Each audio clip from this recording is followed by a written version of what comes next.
बिस्मिल्लाहिमिनश्शैतानिर्रजीम बिस्मिल्लाहिर्रहमानिर्रहीम। अस्सलामुअलैकुम। आज हम सूरत कहफ के फ़ज़ाइल और अख़वास के बारे में बात करते हैं।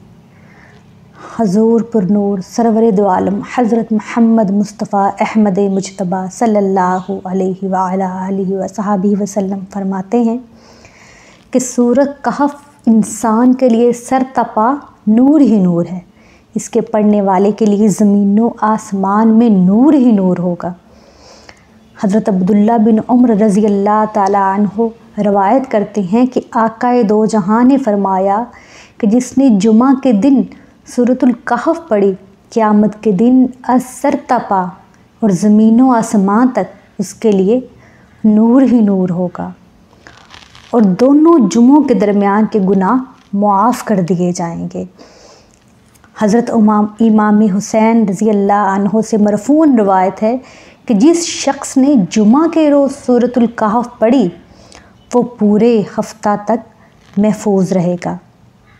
हर किस्म की आफत से, हर किस्म की तंगी से पूरा जुमा, एक जुमा से लेकर अगला जुमा तक वो महफूज रहेगा।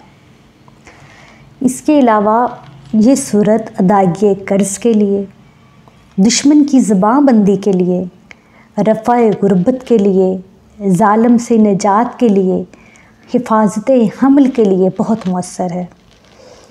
एक बुज़ुर्ग का कौल है कि खलासिए रिज़्क़ के लिए अगर आप मकरूज़ हैं, कर्ज़ अदा नहीं कर सकते, कर्ज़ अदा करने का कोई वसीला, कोई ज़रिया नहीं बन रहा, आप बहुत परेशान हैं, कोई हल निकल नहीं रहा और आज के इस दौर में आप सबको, हमको सबको मालूम है कि कोई भी किसी पर इतना एतबार, इतना भरोसा नहीं करता कि किसी को कर्ज़ दे। तो कर्ज़ जो है वो सबसे ज़्यादा एक मुश्किल और तल्ख़ तरीन सच्चाई है इंसान की ज़िंदगी की, जिसको इंसान अपनी ज़िंदगी से दूर करना चाहता है मगर वो कर नहीं सकता। और कर्ज़ एक ऐसी चीज़ है कि अगर आप एक दफ़ा कर्ज़ ले लेते हैं तो उसको अदा करने में बहुत वक्त लगता है, बहुत दिक्कत पेश आती है इंसान को, कोई वसीला, कोई ज़रिया बन नहीं सकता। तो अगर आप अल्लाह की ज़ात पर यकीन रखते हैं, अल्लाह के नामों पे, अल्लाह की कुरान पे, अल्लाह के कलाम पे अगर आपको भरोसा है तो इंशाअल्लाह अज़्ज़ व जल ये सूरतुल कहफ आपका जो कर्ज़ है उसको अदा करने में आपके लिए बहुत ज़्यादा मुअस्सर, बहुत ज़्यादा मददगार साबित होगी। तो मैं बता रही थी कि एक बुज़ुर्ग का कौल है कि खलास के कर्ज़ के लिए आपने क्या करना है, नमाज जुमा के बाद मस्जिद में बैठकर सूरतुल कहफ को एक मरतबा, सिर्फ़ एक मरतबा खलूसे दिल से पढ़ना है और इसके बाद अल्लाह के हज़ूर सजदा रेज़ होकर अल्लाह से कर्ज़ की खलासी के लिए दुआ करनी है। इंशाअल्लाह वो दुआ आपकी ज़रूर कबूल होगी। इस सूरत की बरकतों से, इस सूरत की रहमतों से कर्ज़ निकलने की कोई ना कोई सूरत ज़रूर बन जाएगी। और आप जब तक कर्ज़ के अदायगी को कोई सूरत नहीं बनती उस वक्त तक आपने हर जुमा इस सूरत को नमाज जुमा के बाद मस्जिद में बैठकर पढ़ते रहना है। अब हफाजते हमल के लिए ये कैसे सूरत आपके लिए मुफीद साबित होगी? ऐसी औरतें जिनका हमल नहीं ठहरता, जिनके बच्चे जो हैं वो ज़िंदा नहीं रहते, उन औरतों के लिए ये सूरत बहुत अक्सीर है, उनके लिए बहुत मुअस्सर है। तो हफाजते हमल के लिए औरत को चाहिए कि 40 रोज़ तक फजर की नमाज के बाद इस सूरत को पढ़े। इंशाअल्लाह अज़्ज़ व जल उसका हमल जो है वो महफूज रहेगा।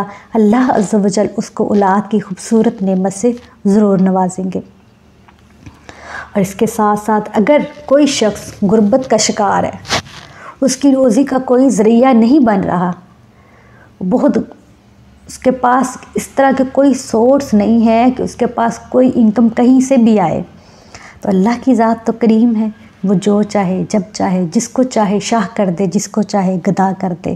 तो इस सूरत की बरक़ात से अल्लाह अज़्ज़ व जल उस शख्स को जो बिल्कुल गुर्बत की गहराइयों में जा गिरा है उसको वहाँ से उठाएंगे, उसके हाथ को अल्लाह अज़्ज़ व जल थामेंगे और उसके रिज़्क़ में बरकतें अता करेंगे इंशाअल्लाह। तो आपने क्या करना है, जो बंदा रिज़्क में बरकत चाहता है 11 रोज़ तक इशा की नमाज के बाद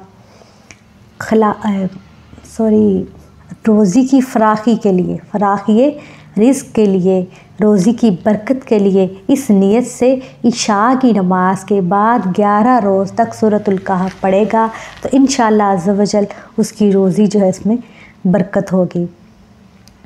और बाज़ दफ़ा ये होता है कि घरों में जिन्नात का, मकानात में भूतों का हमला हो जाता है, शैतान के हमले हो जाते हैं, शैतान आपके घर में बसेरा करके रखता है, जिन भूत असेब आपको तंग करते हैं, तो उसके लिए भी ये सूरत बहुत मौसर, बहुत मुफीद है।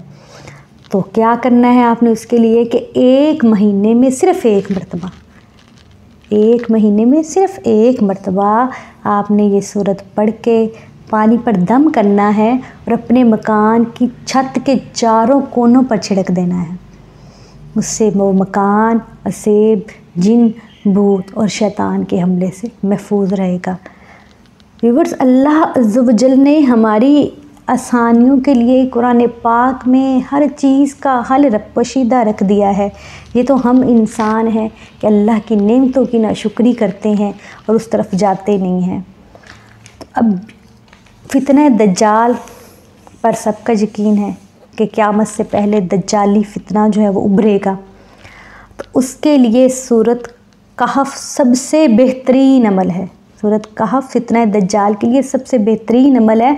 आप फितना दज्जाल से इस सूरत की मदद से कैसे महफूज रह सकते हैं, उसके बारे में अल्लाह के नबी ने क्या फ़रमाया है, उस पर बात करते हैं। तो अल्लाह के नबी हज़रत मोहम्मद मुस्तफ़ा अहमद मुजतबा सल्लल्लाहु अलैहि व अला आलिहि व सहाबिहि वसल्लम ने फ़रमाया कि जो शख्स सूरत कहफ की इब्तदाई 10 आयतों की तिलावत करे वो फितना दज्जाल से हमेशा महफूज रहेगा। और इसके अलावा फ़रमाया कि जो इब्तदाई 3 आयतों को याद करे, उसको याद रखना है, उसको ज़बानी आपने याद करना है, इनको हिफ्ज़ करना है, तो वो शख्स भी दज्जाल के फितने से महफूज रहेगा।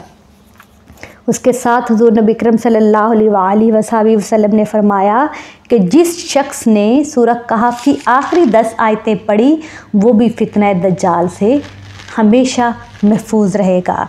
अल्लाह तबारक व तआला हमें दुनिया की हर मुश्किल से नजात अता फ़रमाए, हमें कर्ज़ से, दज्जाली फितने से, गुर्बत से, ज़ालिम से हिफाज़त हमल के लिए, निजात पाने के लिए इन मुश्किलात से सूरत कहफ की तिलावत करनी होगी। और कोई भी अमल जो है वो मुश्किल नहीं है, अगर आप उसको खुलूस नीयत से, खुलूस दिल से करेंगे तो अल्लाह अज़्ज़ व जल आपकी मदद ज़रूर फरमाएंगे। तो कोई भी अमल करने के लिए, कोई भी वजीफ़ा करने के लिए आपकी नीयत का साफ़ होना बहुत ज़रूरी है। कुरान पाक की तिलावत से पहले औज़ु बिल्लाहि मिनश शैतानिर रजीम बिस्मिल्लाहिर रहमानिर रहीम लाज़मी पढ़ें। अल्लाह अज़्ज़ व जल शैतान से आपको महफूज रखेंगे। और कोई भी अमलियात शुरू करने से पहले दुरूद पाक लाज़मी पढ़ें, अल्लाह का ज़िक्र लाज़मी करें, नमाज को कायम करें। जब तक आप नमाज कायम नहीं करेंगे आपकी किसी दुआ में असर पैदा नहीं होगा। अल्लाह अज़्ज़ व जल अपने कुरान पाक के सदक़े, अपने प्यारे हबीब के सदक़े आपकी ज़िंदगियों में, हमारी ज़िंदगियों में सबके लिए बहुत सी आसानियाँ पैदा करें। अल्लाह अज़्ज़ व जल हमें आसानियाँ बाँटने का शर्फ़ बख्शें। इजाज़त चाहती हूँ। अल्लाह हाफ़िज़।